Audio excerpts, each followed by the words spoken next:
shining. So don't trust it. Try to hit you. Gonna keep on shining. So don't trust it. Try to hit you. Gonna keep on shining. So don't trust it. Try to hit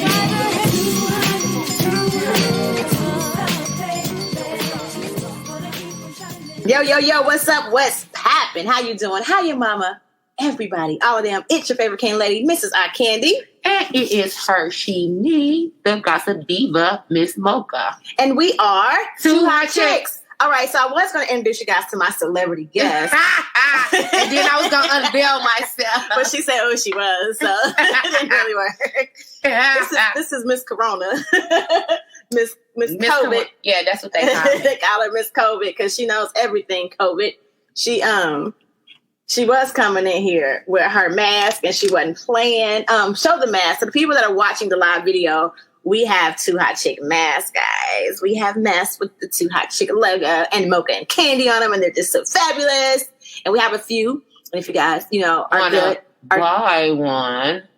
Yeah, we're going to have some for sale, but we also are going to have a giveaway. So if you guys are really, really good listeners and you support us all the time, you will most likely get information on how you could win. Because you pay attention and you listen. But because, I am the hostess with the mostest, as you guys know, Mocha came and I was going to, of course, have drinks. So I was like, you gonna have your mask on the whole time? No, because I have to drink. Alcohol trumps the mask today, guys. Sorry.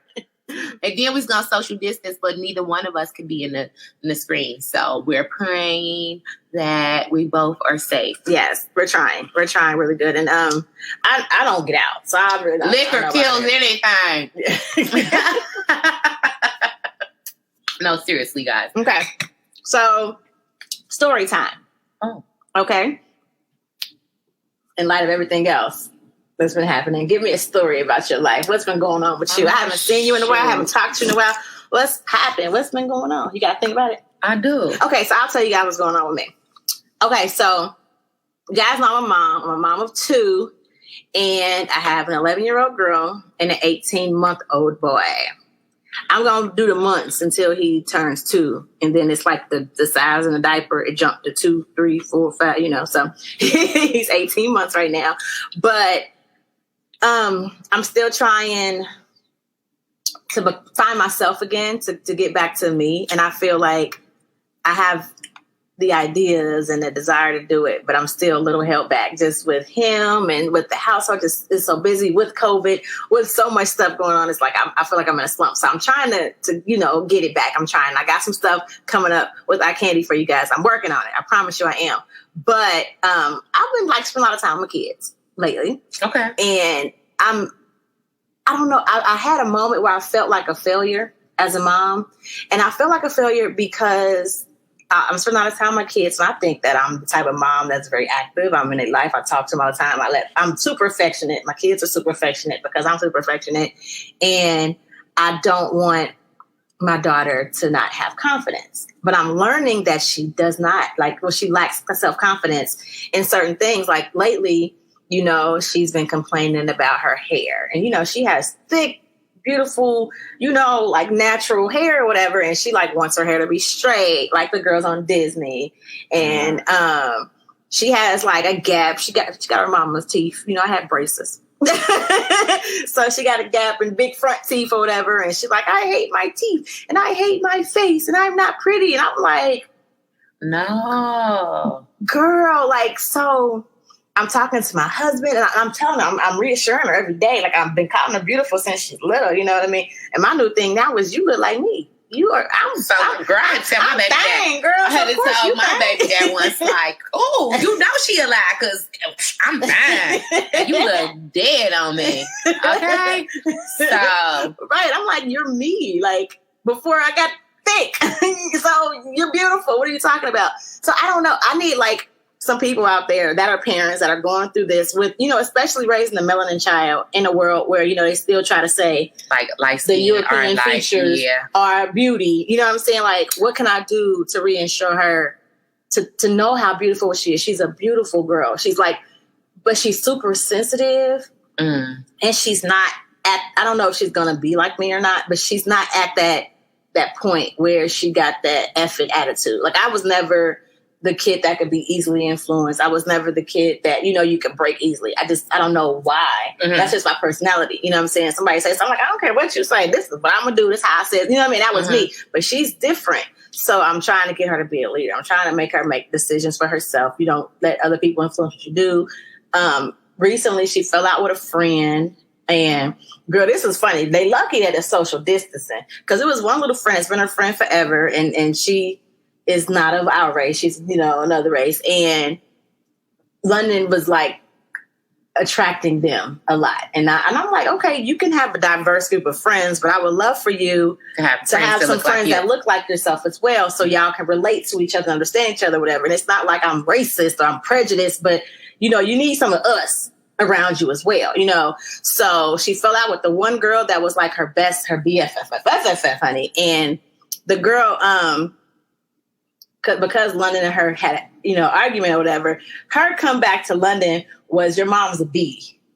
Called me a B. I was like, oh, you so lucky it's quarantined, because I would come there and slap a kid. I really would. But that hurt my child's feelings more than her saying anything about my daughter. It was like, don't talk about my mama. It was like, I was like, you know what? Tell her. Okay. I was like, tell her to say it to your mama's face. Just like, but you won't say it to her face. and then I bet you that's it, because I guarantee she won't say it to my face. And why would she say that about you? Have you met the little girl? Because she knows London loves her mama. Like, she'll try to get London to do certain stuff, because I'm kind of overprotective. Like, they all go to the library and they'll leave the library. London can't leave the library. When she's there, you stay here. And it's because you're the black kid. And if you go and get in trouble with all them white kids, you're the one that's going to get in trouble. And it's just the truth. Clearly, that's our truth. So when I drop you off at the library, you ask to the library. You don't leave. And the librarians know London's not supposed to leave. So they'll go outside and play in front of the library or whatever, and London just be on the porch. And then London, they'd be like, we're going to go over here. And she's like, no, I can't go. My mom says I can't go. And they're like, well, just come on. She's like, no, because I'm not getting in trouble with my mom. Like, London is like that.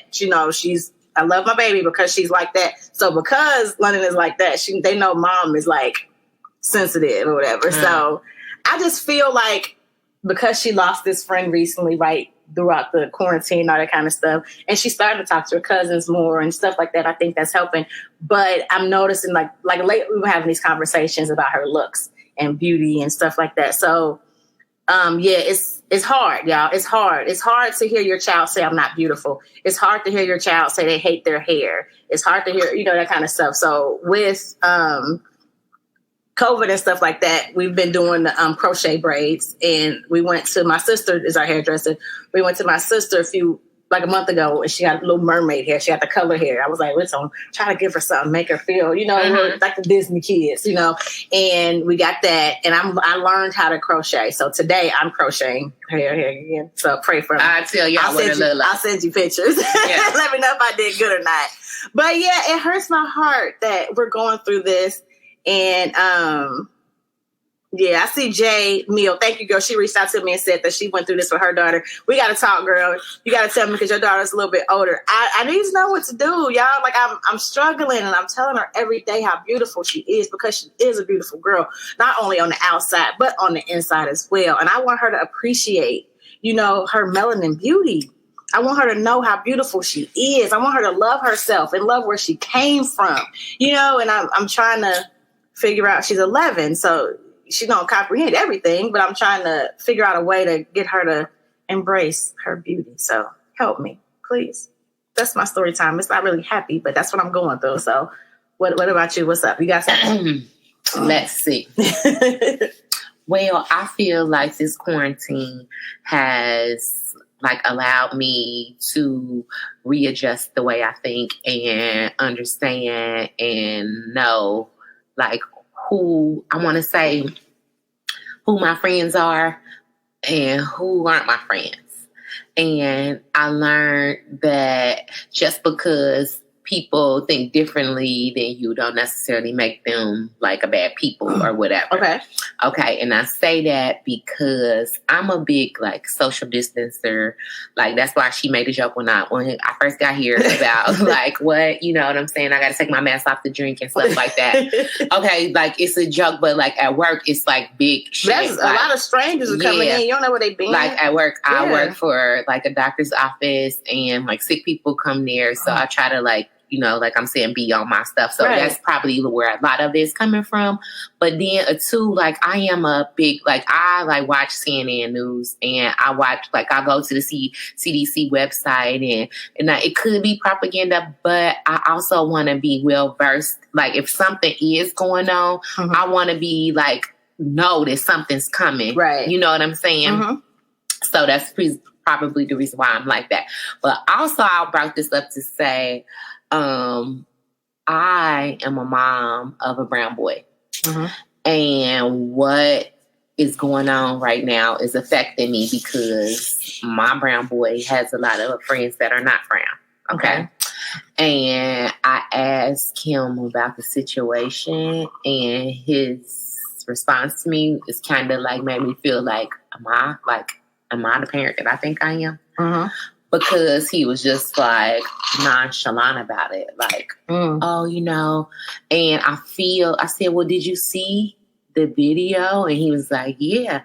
And for him to be like numb like that at 14 is scary. Is he numb because, well, I guess I would have to ask him, but I wonder if he's numb because he's seen so many. Right. That we're becoming numb. Yes. Or like if he's numb because he feels like, oh, that won't be me though. No, I don't think that. I was thinking that he was numb because of the fact that he's seen this. Like even like I think I let him see the Rodney King beating. I sat him down and showed him that. Yes. See, when did you start showing your son stuff like that? Because I last night just told my daughter about what's going on and introducing her to what just happened.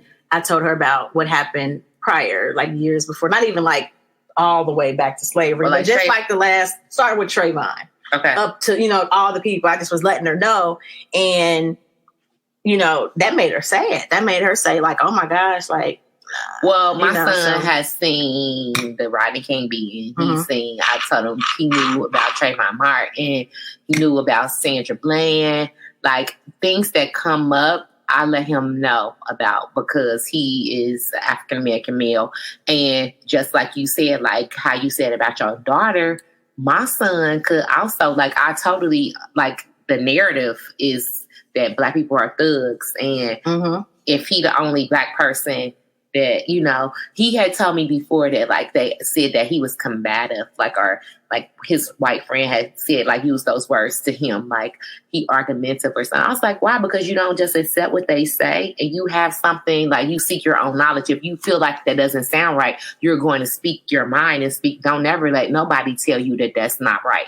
You know what I mean? Because I'm saying no sound. Do y'all not have sound or do y'all have sound? I'm sorry, I'm trying to. I think they got sound because okay. So, and I'm reading the comments that I'm getting as, you know, we see it. Jay said it's important to talk to kids about this kind of stuff, but in the context so they can understand what's going on. Yeah, and how they fit in society. And that's what I'm saying too, like with an 11-year-old, you know, like, and I've been waiting to talk to her about. I think my baby was about 12. Okay, when you start. Okay. Yeah, because that's when he started doing stuff like without me, kind of. You know, like you would start going to a friend's house or like I let him like stay after school and like eat with friends and I would pick him up from there. Like he started doing little things like that at about 12. So then that's when I started letting him know that you may not be seen as the same as your Caucasian counterparts. You know what I'm saying? Like they may be able to get away with things that they gonna put you under the ground for. Okay. I also let him start explaining to him that not even just his non-brown counterparts, but just his friends, period, that they could do something that could cause you to get in trouble and you wouldn't do anything, but it's called guilt by association. Right. And like things like that. Now, okay, I'm reading the comments to make sure you're checking your watch party too. But when I see that Jay also said, first of all, Herschel was like, if you guys are on my watch party or you guys are just on the stream and you hear it, go to the watch party because Herschel just put some like information. And I cannot read it because it's so much, but I can't wait till it's over so I can actually go back and read everything he just said because he just throwing some stuff out there. But hey, Amber. Hey, Letitia. Jay said that her kids are 13 and 9 and they had to learn based on their experiences themselves. And you know what? I think about that. And when I was telling my daughter about what happened or whatever, and I was just telling her how, you know, because I get, and I put this on my Facebook, how every time my husband leaves, my anxiety goes up. Like I until he's back home, I'm like on edge because he's out. You know what I'm saying? And my daughter, I was telling her what happens and, you know, what happens to people and, you know, of our race, men and women and children. Brown. Yeah, just people. And she was like when we went to Cleveland, how the police stopped us. I was like, right. Now, London was probably like 7 or 8. I think she was like 8. We were going to Cleveland. Mike was going to a conference and I was stopping by to see my family. And I went and hung out with Reese in Cleveland and we had London with us. And London was in the back seat and we was driving and then we get pulled over for speeding. Now, we were in the middle of some cars, but they picked us. We were just in traffic and they picked us and made us go over. So we go over. London's in the back seat playing with a little baby doll, whatever. And I'm like, London, don't say nothing. Don't move. Be still. Like, that's what I said. And this was right after Philando Castillo died. And the baby was in the back seat when they killed him. So, girl, I was on like, edge. Girl, like my heart, you know what I'm saying? It was a lot. And then the cop that pulled us over was like, he was fumbling and stuff. And he was like, do you have your license? Mike was like, it is in there. Can I get, you know what I mean? Like we was just like real still, real slow, whatever. He was like, yeah, I'm sorry. I don't know why I'm messing up. And he was dropping shit. He was like, I don't know what's going on. I'm sorry. I don't know why I'm messing up. And I'm like, yeah, okay. You good? Right. You done messed around and shot. So I'm so scared. And London, that's the first thing that she said when I was telling her about it. She was like when that guy stopped us, said we were speeding and we weren't speeding. And I'm like, yeah. She remembered it. So she did have an experience, but we got through. We was alive. But the little girl that was in the car with Philando, he didn't live. She saw him dead. You know what I'm saying? So and my thing is too, I try to, when I see people say stuff, and even black people that say stuff like they make it black crime. Yeah, and it's like, oh, that is the worst thing to say. It could be you. This could be you. This is why this affects me so much, is because it could be us, and it just makes me so nervous, and I feel so scared. You know, like, so we gonna talk about that in a minute, but let's like go on lighter tone, because I know we supposed to be entertaining y'all, but it's so hard to do that when what we going through, because like Mocha gotta go home. Yeah. She got to get back on the road. Yeah. And she got to call me when she get home, because I'm going to be sitting here breathing crazy until she do. You know what I'm saying? Like that's our reality. So we're definitely going to continue this conversation on this show because it's our life. It's our reality. But Mocha did find some street news to entertain y'all with. Yes, so, I did, because the streets, they be talking, and Miss Mocha, she be listening. Mm-hmm. So what's going on in the streets? So word on the street is Miss Faith Evans Jordan was arrested for felony domestic violence on her husband, Stephen Jordan, Stevie J. Yeah, I know Faith Daniels married Stevie J, right? So, okay, so it seems like the honeymoon period is over. Maybe over. And my thing is, what kind of man, he doing a Ray J? Like, what kind of man lets his wife get arrested? She has an autistic son that I'm sure, like, he can't be, like, you know what I'm saying? So, like, what? Why did he, like, they said when the police got there, he had scratches or something. I don't know, but I don't know, Stevie. I don't know how you gonna give. They said she was bonded out, like, soon after. But it's still, like, this may be the beginning of the end of the Jordans. Did we think it was gonna last? No, but it lasted longer than what we thought it was. Okay. And she seemed to be making him a better person. Like, I know Mimi had made a comment that that's the first time she got child support is when he married her. Yeah. And I wonder if that was because Faith had to pay his child support.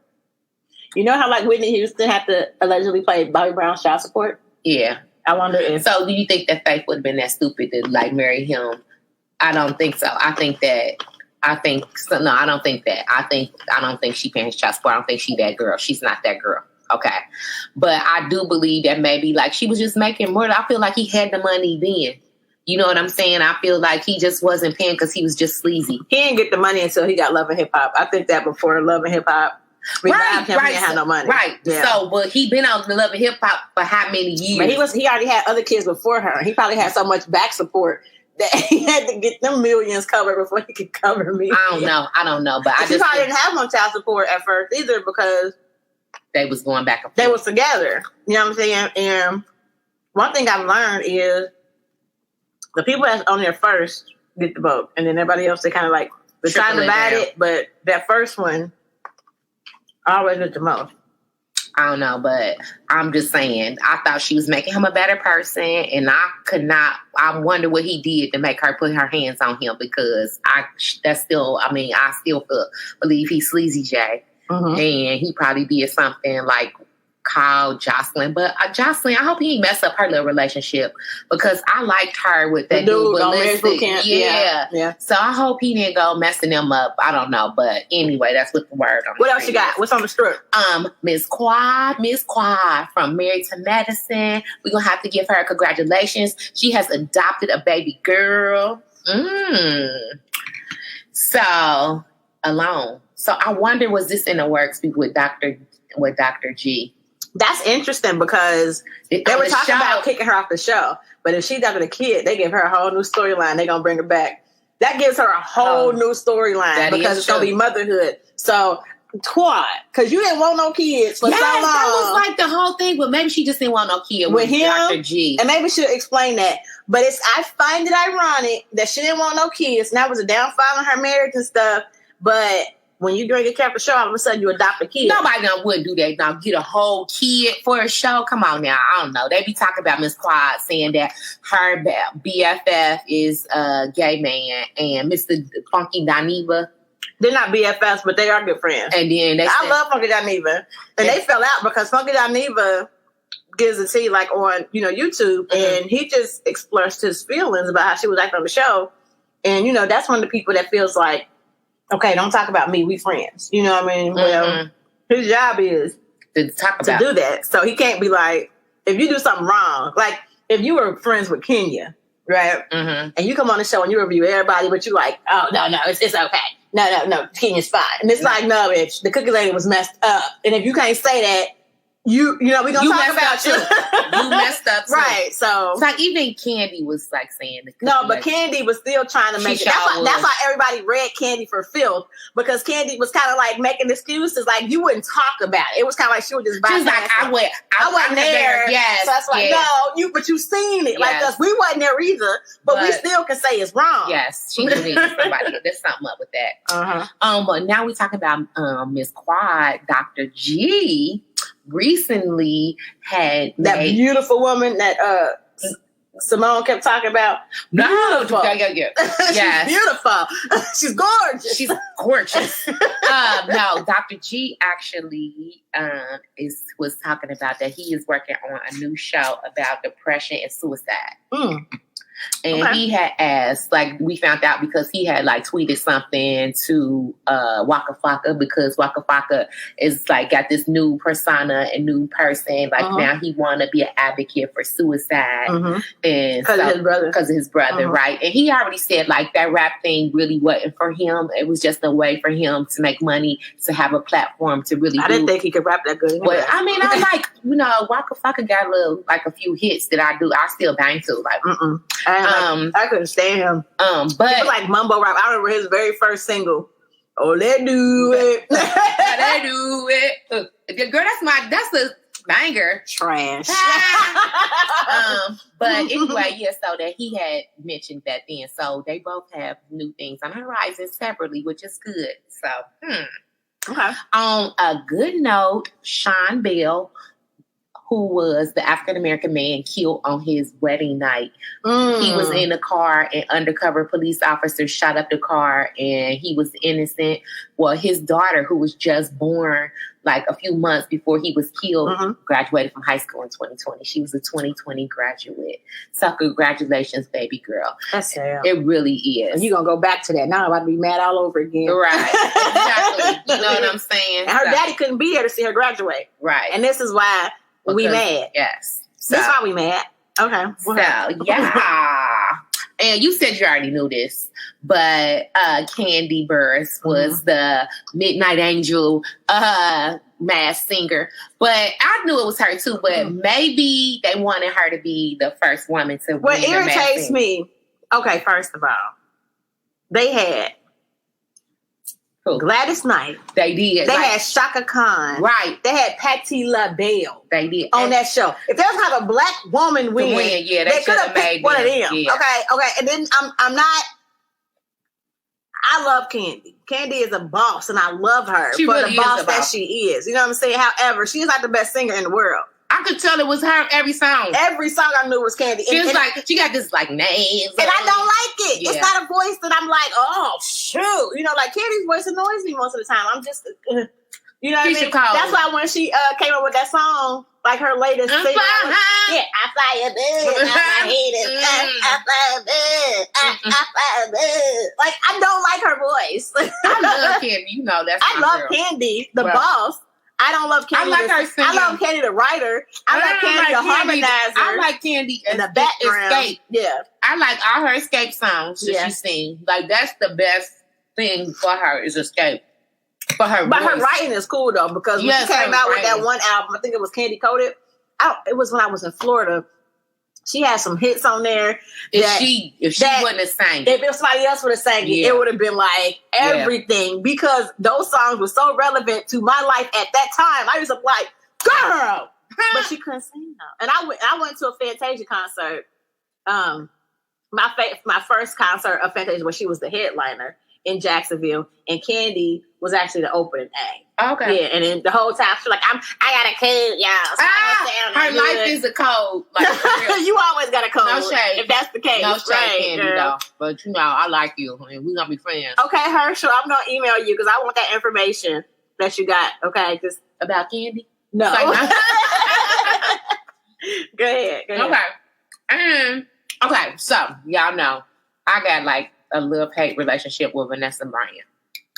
I feel for her because I love her because she's Kobe's wife and she lost her husband and her child. But I don't like her because I remember how she got her husband. But anyway, she just like nice, nasty checked somebody on IG. And it was like, basically, she was like, Black Lives Matter. And then the person was like, all lives matter. And then she was like, honey, she like basically explained it. So she was like, it's like, and it was just like so profound.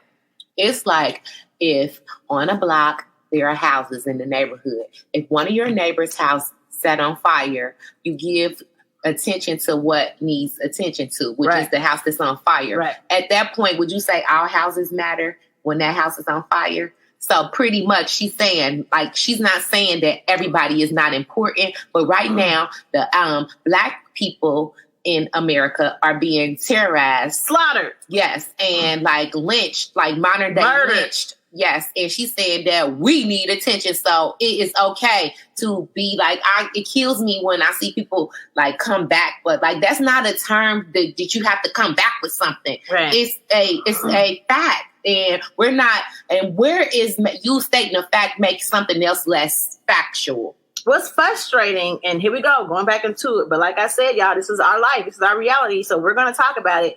What's frustrating is I know they understand what the purpose of Black Lives is. I do. I feel like they do it to troll. So I'm not even giving you, any energy when you come with that. Because when I say Black Lives Matter, I never said nothing else about nobody else. I ain't said nothing about whether they do it or don't. I ain't say whether I cared or I didn't. What I said is I'm talking about Black lives and they matter. That's all I said. Right. So for you to come with something else, you know what I'm saying, a hit dog hollers, you clearly feel like we don't to come in and say something when we ain't said shit about y'all. We talking about us. Exactly. Period. And we have the right to talk about us and not feel like we are have to walk on eggshells about y'all because of what we're going through. Like we're demonizing something else. And if someone was to say to me, white lives matter, I wouldn't be like, I'm like, yeah, they do. You know what I'm saying? It depends on when they said it. If they say, not to combat somebody saying black matter. If a white person just randomly posts white lives matter, I need to understand why they post it. Because right now they're not being slaughtered. Like, what are you talking about? In what situation? Because white lives always matter. When did they not matter? Mm. Our issue is we matter too. They was never documented of being a quarter of a person. You know what I'm saying? A third of a person. Like, they never was documented like that in history. For years and years and years and years, we have not mattered. We have not mattered. So we are saying, hey, we matter. Hey, we're a person too. Hey, human, can you stop killing us? Yes. Hey, that's how we ask. Like, we understand, can we live? We understand that we gonna have, like, because I saw this video that was posted on Facebook, and it was of a young lady and a young man in a car in Atlanta, and it looked like the police stormed their car. All of a sudden, it was like I saw it. Somebody posted and they tased them. You see that? Yeah. Okay. I saw that so today. People was like in uproar, like, and that's one of my Facebook friends' cousins. Okay, so I didn't know what was going on, right? And I got angry too, but you know what I said? Thank God they alive. Yeah, because whatever went on, the way the girl, she was frightened, and they broke the window and pulled her out, but she alive. Mm-hmm. They tased old dude and her, right? But they alive, and that's all we ask. That's a sad thing that we have to say that though, because they were just driving and stuck in traffic, so they couldn't move because they were stuck in traffic. That's the story, and because they were young and black, the cops ran up to them because they're young, thinking they're part of the looting and what's going on. They just go over and go hard on them. Not, hey guys, can you come out? Can I talk to you for a second? They said, what's going on? Yeah, it was a lot of stories floating around, like that they told them to get out the car and they didn't or whatever. But here's the thing that I wanted to make, like, because people was going off like under, like, hey, they alive. George Floyd is not alive. Right. Trayvon Martin is not alive. A lot of other people don't get to come home. Right. So I don't know. Maybe that's growth. No, it's not. And that's nothing to be proud of. That's nothing to be not proud. It's take a deep breath and be happy. That's a shame. Be happy that at least y'all alive. That's a shame. That's a shame. That's what we get. Well, at least they alive. That's not cool. No, that's not okay. And that's our reality, though. But that's why we're tired. You know what I'm saying? That's why we're sick and tired. Because the thing is, we shouldn't be afraid of people that were sworn in to protect us. Your job is to protect and serve. If you pull up, seriously, most black people, most of us have PTSD when a cop pull us over, when a cop get behind us. Ain't none of us like, oh, great, a police officer's here. We're like, oh, shit. You know what I mean? And it's not, oh, shit, I'm going to get a ticket. That's not what we're thinking. Oh, shit, am I going to die? Am I next? Yeah. That's what we think. Well, I read this and then I thought about it really hard. It takes an attorney at least 8 years, 4 years of college and then law school to become a lawyer to help oppose. Pass the bar? Yes, all that. Okay. But it takes a police officer 8 months of training. They don't even go to school. They do have a test. I think they have some type of test. Yeah, but how many laws do they, laws that they're supposed to be upholding, do they even know? You know what I'm saying? So maybe we should be reevaluating the way that we get police officers on a regular beat. Because these is the people that's it's not like, I'm sure it's been some FBI shootings and stuff. So let's go there. Let's go there now. Let's talk about what's bringing attention right now in the world. Okay, give us a story about George. So break it down. What happened? George Floyd was in Minneapolis.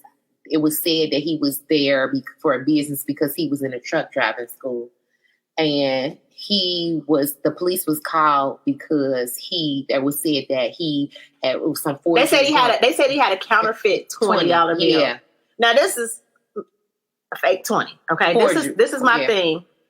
What if you go somewhere. Did that happen to me before? And they give you a fake 20. You don't even know you got a fake 20. Right. That happened to me before. That happened to me before. And when I came from the B&B and they gave me a money that wasn't real. I didn't know until I took the 20 and went to the corner store. Well, the corner store at that time, that must have been a big thing. They was using those little and swiping it. Yes, and he was like, "This is fake." I was like, "What?" He's like, "This fake." And I'm like, hecky now. So I had called like this number downtown, like and they told me to mail the money back. They never gave me my money. So I wanted to give it back to somebody that, like, once I knew it was, I was like, I want to get my damn money back. But I didn't. I mailed it to him. But that could happen. But I'm saying, what if somebody give you a fake 20? Look real. You don't know what's a fake 20. Right. Because you have a fake 20, you deserve to die? Yeah, no. And then it's not like they found the whole stack of like thousands of dollars in his car on his possession that he was, hoarding. But anyway, the story is that they called the police to the site, and the police said, this is before anybody started recording, that they was trying to get him in a car for the past 10 minutes. And it took, what we saw was he saying he was subduing him. So what we saw was a police officer with his hands. But we saw a video of him handcuffed and then walking him. Yes. And then the next thing you know, he was on the ground. And then you see him but I saw a video that was before that, and they was like taking turns like beating him. Right. Like they was like the car doors was open, and one would get him from one way, and then the other one would go around and get him from the other way. So I didn't know if it had to be before the video, because the video, he died. I seen them pick him up off the floor, off the ground on the video. So basically the video went on to show them like beating on him, and then he was on the ground. Then it showed one of the police officers with his knee in the middle of his neck, holding him down. But what we couldn't see, what the car was hiding and the other police was hiding, they said was two other police officers with their knees on him too. So basically that resulted. So then you see the video. In the video, not only do you see a cop holding him down, you hear him pleading for his life, saying he can't breathe. He said, "Please help me, I can't breathe." Right, he's screaming for his mother. Yeah, he said, "Mama." And people that are watching it are saying, "Hey, get off of him, move, he can't breathe." And they can't actually go to, because it's police officers, and it's one Asian cop that's holding them back, like threatening to pepper spray him. If they go, but they're like, hey, he can't breathe. They see him murdering this man in front of broad daylight, right, in front of like everybody. It's nothing. And this, okay, I didn't watch the whole video because I did, because we've seen this before. Yes, we did. We've seen this video before. Just another Eric face. Gardner. Yes. Same scenario, script, different cast. Same script. Yeah. Different cast. Same thing. So because of this, his brother. So wait, let's just be clear. Okay. Floyd died. Yeah. But he couldn't probably in front of us. He was. I believe when the paramedics came. Well, no, if you watch the video, you see the life go out of him. Yes. And then the cop is still on his neck. Still. He ain't even like. That's what I was saying. I was like, he didn't shift. Like, I can't breathe. He wasn't like, move, like nothing. He just stayed there. With his hands so in his pocket. You see him. You see the life go out of his body. You literally see a life go out of his body, because I saw that part and I was boo-hoo crying. You know what I'm saying? And it took me back to Orange is the New Black when they killed Poussey. That's why I watched That's why I watched the damn show after that. I ain't seen Orange is the New Black since they killed Poussey, because I boycotted and I was mad as hell. And now I done seen the real thing. Yes. Oh my gosh. I was so mad. So I just want to be clear that this man died. Yes. Okay. He's no longer here. Okay. You go ahead. Keep going. You was talking about his brother. Okay. So George Floyd happens to be the brother of an NBA basketball player. And I don't know his name, and that's sad. Okay. But anyway, they looked dead on each other. They called each other twins. And he was like, oh, hell no, this ain't happening. And he went straight to Minnesota. And what happened was the unrest that ignited in Minnesota. And then it started happening all across the country. When the police officers that were So initially, involved. it was some wording that was saying that they weren't going to get anything because They got fired first. They just fired them. Yeah, they fired them. But they were like, we looked at it, it wasn't unjust. Or they were saying something, you know, like they said ain't going to do shit. Yeah, they said that they had to follow the law. Right. And the law didn't show that he should have got killed. I mean, that he should have be arrested or anything. That he killed him. That basically sounded like it's an accident. Right. Basically, that's what they were trying to say. Yeah, like, oh, he got killed in that custody. So they did end up firing. Negligence. That's what they were the four officers that were involved. Mm-hmm. 3 officers was involved in the murder for holding him down. And one was the watch guy keeping the crowd from coming in. Yeah, and later on we found out that the officer that had his leg on his neck and the dude that was keeping watch, that was he was married to his sister. That his sister was married to the cop that was on his knee. The Asian dude. His sister was married to that cop. And who was divorced him. So and they also said that the cop that had his foot on George's neck actually worked at the same place as George. Yeah, so it came out that they were co-workers. They was co-workers. Okay, so but then the owner said that they might not have crossed paths. Like he was a police officer on duty and George was like inside the bouncer. Okay, yeah, but this is the real like tea sipper. They put the pictures. I'm gonna send it to you so you can put it up for our podcast people to see. But they said that the man that was on the like this mug shot ain't the dude that actually did it. And when you put the pictures side by side, they do not look like the same people. It's like who this person, who is this Harpo? If you look like important person, yes, they saying that that's not him. And I believe it. I looked at the picture and it like you're gonna have to show me another picture of him unless they use the earlier mug shot of him or something. It don't look like this man. I believe it. So they might be doing some foolery. What's going on right now? The tension in America, and it started to go across the world. Yeah, because they said in Iran they did like a visual and they had like said that. So yeah, it is going global. It's going global. The tension, like the feelings right now is unrest. It's you slap me and I slap you back. That's how people feel. An eye for an eye. That's the tension right now that we have going on. And you've seen a lot of rioting. First, it was protest. It was that's protest, what it is. Normal. But first, it was normal rallying with signs, chanting, protest. Then it became riots. Then it became vandalism. Then it became looting. Okay, and there's different stories about the looting and the vandalism and stuff like that. Proof that a lot of that was the people that's been started is not been people that look like this. It ain't been African Americans. It's been another. There ain't been brown people. Right. People of that are not brown. Not of that are not brown. But I hear a lot of people saying, why are they doing this? Why are they, you know what I mean, rioting? Why are they tearing up stuff? Why are they? And then this is, oh, God, let me tell you, like, I got this one Facebook friend, and I'm talking to you.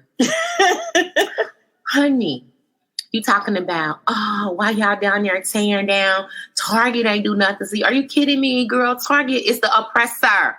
It ain't even about that. No, yes, it is, because the people that own Target and own Wendy's and own another something, they like Trump supporters. Mm-hmm. So, like, what the hell do you care? Like, no, it ain't even about that to me. This is my thing. To anybody, because I've been saying this because I've seen it a lot. Like a lot of people have been saying stuff about the rioting and all that kind of stuff. Black on black crime. Yeah, but this is not, we ain't gonna talk about black on black crime. But the thing that they say about rioting and they get mad about looting and vandalism is what do you suggest people do and have some type of result happen from it? Because we've done peaceful protests. We have. We've done rallies. We have. We've done kneeling at sporting events. Then they got people fired and kicked off. Right. We've done hashtags.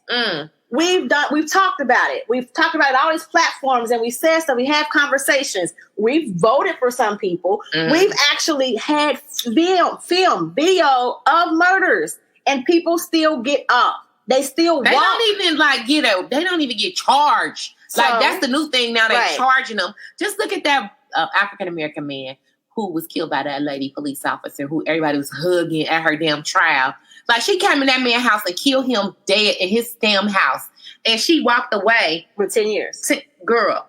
And she'll get off before 10 years. Yeah, she will. Clearly. But my thing is, we've done all these things. Everything that you guys want, you say you don't want violence. So we didn't do violence. But every time we do something, what happens? Nothing. Another one. We get a new person, a new hashtag, a new situation. Nothing happens. Nothing changes. So this is, we tired. We tired. We're sick of it. We're tired. Shit don't work. That's how I feel. Shit don't work. So yeah, it might be our neighborhoods and it might be your neighborhoods. I don't even care. We are screaming right now. We are screaming of frustration. We are screaming of anger. We're pissed. We're tired. And it's like, y'all don't care. I feel like I watched this video from the 1992 riots in California. It was this Black business owner. It was an old man. And he was like, why y'all burn down that hurt my heart. Tears was in my eyes. And I feel like if we, like, it is like one thing to try to prove a point, and it's another thing to lose your mind and like lose control. And I feel like if you're going to be like a looter or a person that does cause damage, like, be mindful of who you. I hear what you're saying, but in the sense, it's just, casualty of war. It is a casualty of war. I would rather a building get tore up than a person lose their life. Period. You know what I'm saying? So if this is what has to happen, because it's not just Black buildings. It's not just, they're burning police stations. They're burning courthouses. Most of the time, Black people don't even be owning the buildings. You know what I'm saying? Like, that's just their little stuff on the inside. And hope you got renter's insurance, baby. But I'm just saying, I would rather rebuild a neighborhood than have to keep burying Black men, Black women, Black children. I'm sick of it. And honestly, people get mad, but the shit is working. It's making people pay attention. If nothing else, they paying the fucking attention because they haven't been paying attention this whole time. Well, we crying. They paying attention. They calling us thugs. And they're saying, but but I mean, at this point, right? They scared of us anyway. I feared for my life. Well, let's give them some shit to fear. You want to be scared? I'm just saying, every time it's always I feared for my life. I feared for my life. Now you have something to be afraid of. You know what I'm saying? Yeah. And this is why the Black Panthers were there. You kill us, we kill you. And I feel like, and it wasn't. And I'm not saying that that's right. I'm not saying that that's the way to go. But what I'm asking for is a solution. Because if you don't feel like it's right and you're complaining about what they're doing, give a solution that could actually help. Because nothing has been working. And a lot of people, and I guess why I'm happy because at first, like before, around Trayvon time, when stuff like this, and I was on a lot. Like we followed Trayvon's court, like on I Candy Out of Dark. Me and the go-to girl was on that case all the time. It was so disheartening when he got off. You know what I'm saying? And I was looking at my Facebook friends and my Twitter friends that were not Black. And they were silent.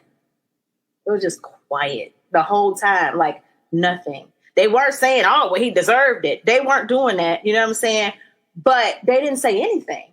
So what I did the other day was I just went to my personal, Facebook page because that's where most people I went to school with because I went to a predominantly white school. So I just logged on just to see the atmosphere.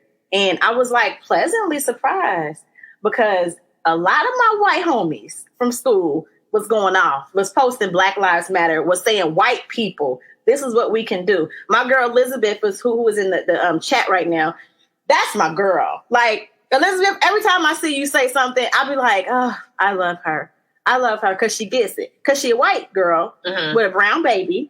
But she's in this fight with us. And she's been since the day I met her. I met her at the Obama, when he was his second term. When he was out for a second term, I met her there. But every time I see her every day. Elizabeth is every day. And I always saw on my actual I Candy page, I see her all the time, and I'm like, yeah, there go Liz. She going. You know what I'm saying? But I logged onto my actual personal Facebook page to see people from high school and people I grew up with. And like I said, I was really, really shocked because before I didn't see it, and I hadn't seen it in forever. But now I feel like it's hitting some people differently. They're starting to understand, and I don't feel like you know what I'm saying. We need to be tearing up the world. I don't feel like that's gonna, like all of a sudden make people not be racist. I'm not saying that, but I'm just saying this is us at the point saying we are tired. So now that we have their attention, that's when we need to hit them where it hurts, meaning votes. Meaning, I just got this thing that July the 17th is like this. I don't know if it's the 17th. I think it's the 7th. Or the 17th. I put it in my cozy, but I'll actually share it with you guys as well. You guys, I got my dad behind me, so when y'all see somebody live walking, my daddy's here. So basically, it's the day that we are to spend no money at all on anything, like black dollars. Like, let them see where the black dollars count. So, like, if you know that you got something coming up, maybe do on that day. Do it the day before or the day after. Right. But on that day, do not spend a dime, and let them see where. And they explain why. They explain how much money that we put into it, but I do feel like something got to change, y'all. And it does have to change because I got a brown son that he can't, like, I cannot, like, be living my little old life worried about if my son gonna come home. It's the 7th. I'm sorry. It's July the 7th. Yeah. Okay. So July the 7th is the day that brown dollars are going to count because we're not going to be spending them. And I like that. I have, like Facebook friends like Elizabeth, that when I post and I'm angry and I'm frustrated, they don't jump on my post and be like, like, oh, you shouldn't feel like that, or, but it's not me, because I'm not saying it's everybody. That's not the thing. If I'm speaking about something, I'm talking to the ones that it is too. If it's not to you, bypass it. Or be like my girl Elizabeth, come on and clap for me and give me a high five, because she will, every single time. I love her. But then there are, and this is to some of my white friends that are in my life that I see, on a daily or often or whatever. Your silence says a lot. Because this is the time that you should use your white privilege that every white person in America has. And like stand up for what's right. Because if it was such thing as black privilege, I would do that for my white friends. Like, I got like some girls, like I got this little old white lady at my job that I love so much. You know what I'm saying? Like, and if she needed me to like stand up for her, like in the hood, I would. You know what I'm saying? I guess that's the only place I would have. But I'm saying, okay, so what if, okay, you have mixed nieces and nephews, right? Mm-hmm. So nephews. I don't know how nephews. I don't know how close you are to their mom. Mm-hmm. But if you were close to their mom, mm-hmm. would you? And you like this was going on, right? Mm-hmm. And she was just silent about it. How would that make you feel? Would that make you feel anyway, or would you just not care?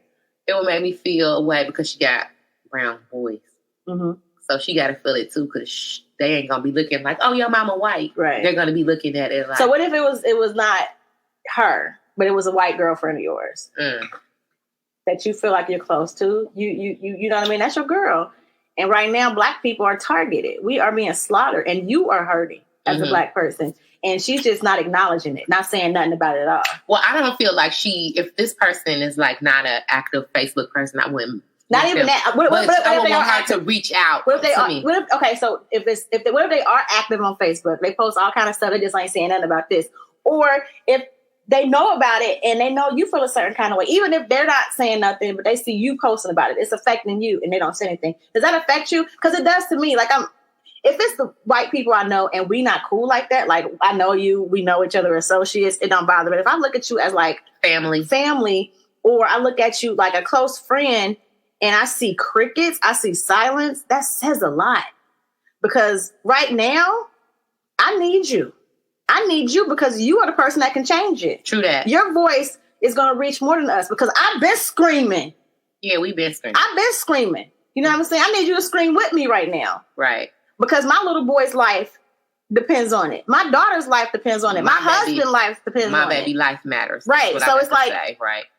This is the time for white people to use their white privilege and to acknowledge you have it. Yes. Like it's a thing. It's a thing. Yeah, it's real. It's very real. You know what I'm saying? It's sad, but it's like so true. And I just would like us to, like, they always be like, we should come together. But white privilege is... Come on, Karen. Let's get together. And let's be clear, white privilege isn't necessarily meaning you never had any struggles in your life. Because a lot of people feel like that. Well, I've had to work hard too. Yes, no. But if you don't fear like you're going to lose your life every time a police officer pulls you over, you have a privilege. We don't get that. That's a privilege that you can get put over by the cops. Be like, hey, officer, how you doing? We get put over. We like, oh, hi, my hands are up. I didn't really. I saw this video of this Caucasian lady, and basically she was saying, he was asking her about her registration, and she was like, I didn't. He was like, maybe he was giving her out, like maybe you forgot. She was like, no, I didn't forget. I'm just not getting it. I feel like I don't want to pay $80 to get this. You know, I mean, she was just so rude to this police officer. It wasn't until he had asked her to get out her vehicle, and she did. She had took off and everything. He had to tase her, and she was still cussing him out. And she got out alive. But I'm just saying, like, a black person would never think to do that, or she wouldn't even be living to tell a story or a video. You know what I mean?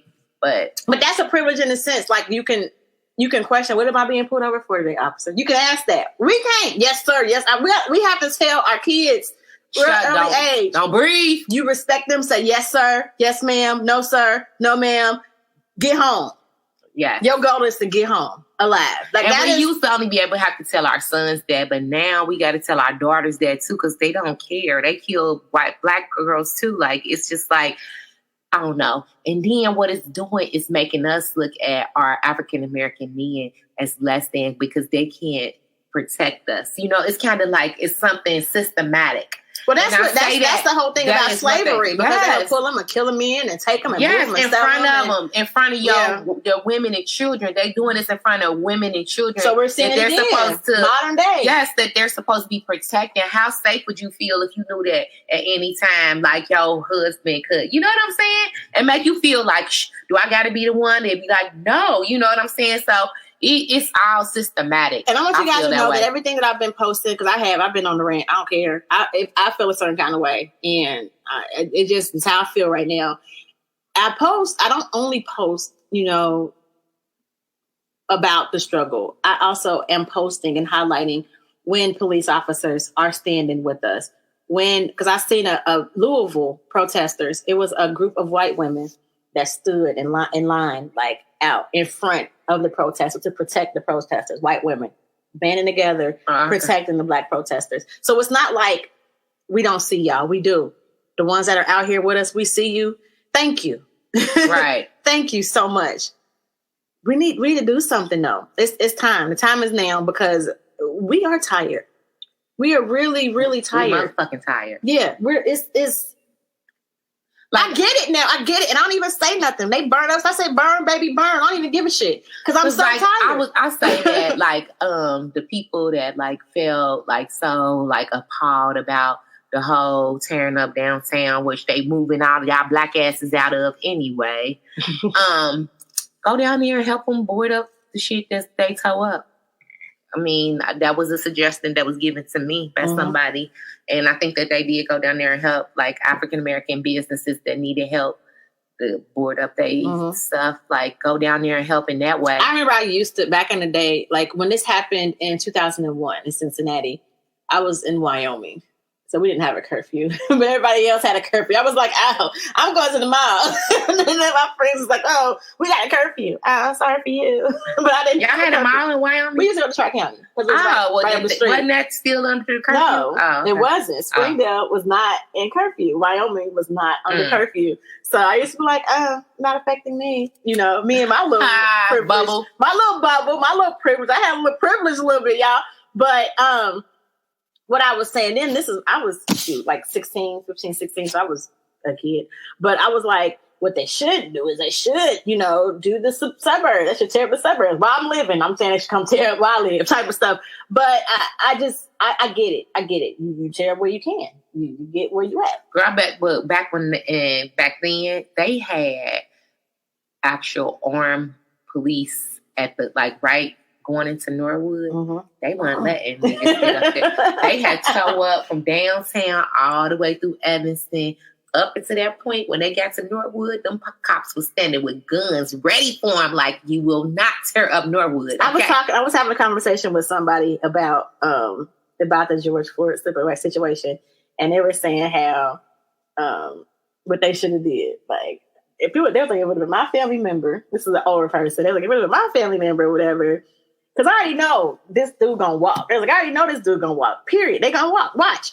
We would have rolled up to that house, snatched him out the house, put our foot on his neck until he died. Like, it has to happen at this point.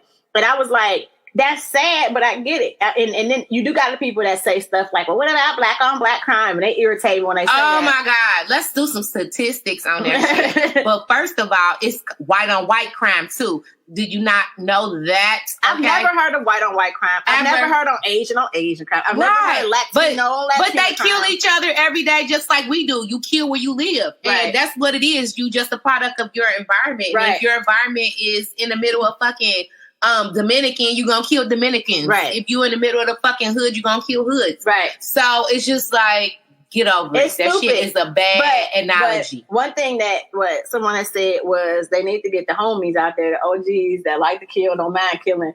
Just go ahead. I feel like I watched this video that was sad and it hurt my heart. It was a man and he was like, this morning, this is what I taught my son, and he actually had his knee on his son's neck and he was telling him like what to do.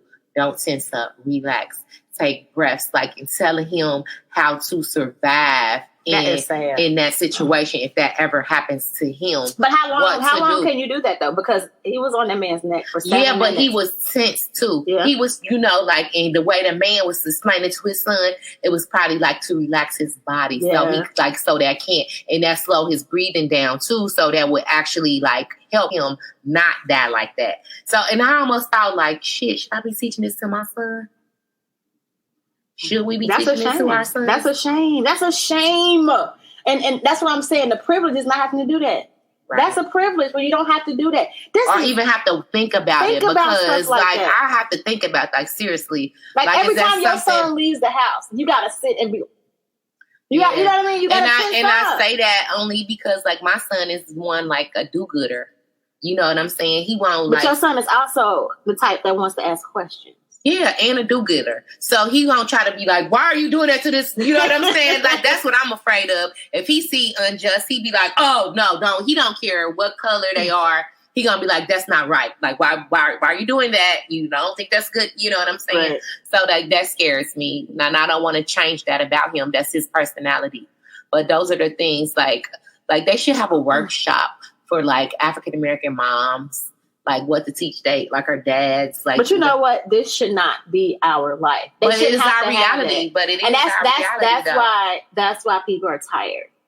That's why people are frustrated. That's where the anger comes from. Why? So I watched this. This is in other news. I watched this video. Fat Joe, since the quarantine, he has this thing called quarantine radio or Fat Joe radio or whatever. And basically, he be on IG. And he pulls other celebrities like live with him. Mm-hmm. And the other day he went live with Lil Wayne. And Lord. He asked Lil Wayne about does he still feel the same way? Girl, I don't know how to. I watched it and I don't know how to feel. He said that because Lil Wayne, remember, he said that doesn't affect him. He said some stuff kind of like that though a little bit. He said that he feels like if you're not gonna do nothing but hashtag or wear a t-shirt or whatever, what you gonna do next? If you don't got nothing to do next, don't say nothing. So what is he doing? He don't say nothing. Oh, okay. That's why he don't say nothing. He said the tweet, that ain't nothing. The hashtag ain't nothing. Wearing a t-shirt. Well, you know what? Honestly, I feel like if you get out there, you go protesting, what's next? He said, what's next? My thing is for him because he got a platform. Because he has a platform. Mm-hmm. If he says it, the little boys that love to rap his music, because he has a white audience, a big white audience. If he says it, you know what I mean? His followers might be like, oh, You know, it just might make them think because you have the platform to do it. So that's where I feel like Lil Wayne is different than the average Wayne posting it, protesting, because in a sense that is true. We wear t-shirts, we do hashtag, we post, we protest. What's next? And nothing happens. That's what he was saying. And nothing happens. But maybe if your ass would get up with the platform you have and participate. I didn't really know how to feel when I saw that, because I was just like, well, damn. So that's it's just like you saying like, well, I don't have all my car note money today, so I just ain't gonna pay it at all. Mm-hmm. When you got like 99% of it, but you only like a few dollars, like I'm $20 short from my car note. I ain't gonna pay it because I don't got it all. It just don't make sense to me. Yeah. That I didn't know how to feel about that. So I feel like he's stupid. Like he's always been stupid. He's always gonna be stupid. So that's him. So it looks like that we are at our hour. We are, yes, we are at our hour. So I need something for the chopping block. Let's see. What do I have for the chopping block, guys? I know I have something. It's time for chop a stab, chop, chop, chop, stab, chop, stab, chop, chop. All right, one gotta go. Let's see. Let's try to something that kind of goes with the unrest. Ooh, if you were a picketer, I got one, like you protested. Mm-hmm. You out there protesting. Okay. And you have to get rid of one thing. Mm-hmm. And you got a mace. Okay. A billy club. A stick of fire. Or gas. What would you want to? One gotta go.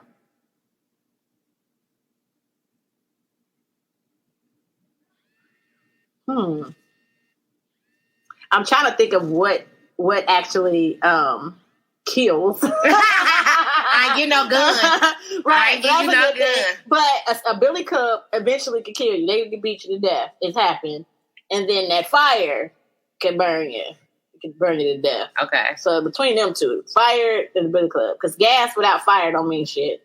You mean like that gas stuff, like that they be drown? Yeah. I don't know. I would keep the mace. You'll keep the mace. I'm gonna get rid of the billy club. Yeah, I probably get rid of the billy club too. Because I can burn a motherfucker with the fire. Are you keeping it for you? These are items for you? Yes. Or for the police to use? No. Oh, no, you. One gotta go. Yeah, one got to keep. Yes. Okay. I'm gonna get rid of the mace then, because that's the one thing that ain't killing no damn body. It burned, but it ain't killing nobody. If I'm going against people with guns and shit, what is mace gonna do? Yeah. What is a billy club gonna do? Because that's what I was gonna get rid of. Beat out their hand, come from behind. At least I can knock somebody in the head or something. I could use that fire stick with it. But you said one gotta go. Like one gotta go. Right, so that means you got the rest of the stuff. So I'm gonna keep the billy club, the fire, and the gas, and get rid of the damn mace. The mace they don't do nothing. I don't know. I probably might. What you gonna keep the mace for? Spray their ass. You can spray them with the gas. That's true. I don't know. Yeah, maybe the mace. So that was our chopping block up riot style. It's crazy.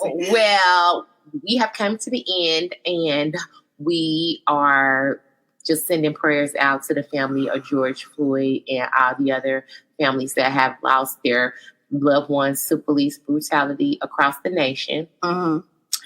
We want to give a shout out to the people that are out there. I saw Michael B. Jordan out there. I saw Jamie Foxx out there. Yes, ex-husband. I saw like a lot of stars like out there. Shay Johnson. I've seen a lot of people out there so I on the front lines. Thank you, and not just that. Thank you to the people.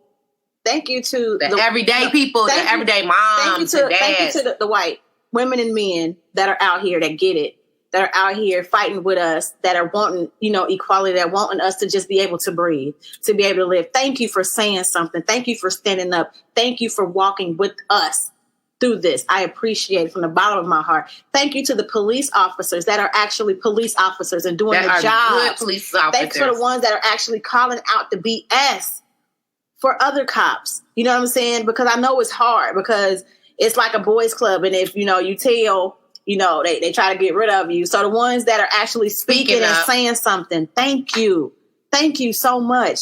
Thank you for the people that are protesting. Thank you for the ones that are rioting and vandalizing stuff. Thank you for trying to do something. You know what I'm saying? Thank you for not just talking and running your mouth. Thank you for actually trying to do something. I pray that you guys are safe. I hope God has his hands and his angels watching over you guys through this, and you guys come out of this okay. Yeah, we're going to dedicate this show to George Floyd and his family. Yeah. And everybody else, because he's one of many. It's so many that hasn't been documented that we don't even know about. And that's why we're tired. Because I saw on social media, Jenny Mai had posted about it, right? And she was saying something about George Floyd didn't deserve it and all that kind of stuff. And then a lot of people were saying, my uncle didn't deserve it. My nephew didn't deserve it. My son didn't deserve it. My daddy didn't deserve it. There's so many people we don't know. Right, that don't make headlines. That don't make headlines. There's not a video for us to see that this happens to. And we're tired. And that's where we're at with Our last show, we just was talking about the 2 men that killed the black boy jogging. Yes. So, like, we don't even get a rest. We don't even get to, like, we haven't even seen a trial of those 2 guys to see if they're even going to get, charged. And what happened to, like, the corona? Like, this is, like, a distraction, I think. Like, we need to stay woke and, I'm staying woke on both. Yeah. I can be woke on both. Yeah, no, some people get because even if we ain't even got to worry about the COVID because the cops is taking us out. Before we can even worry about catching the COVID, we dying anyway. Yeah. We can't even worry about the damn disease. So that's what I'm thinking. Like, maybe our dude was doing that to him because of social distancing or some shit like that. I don't know. Girl. On that note, we love y'all. And thank you so much for checking us out. I finished my drink, so it's time to go. And we will talk to y'all next time. All right. Deuces. Deuces.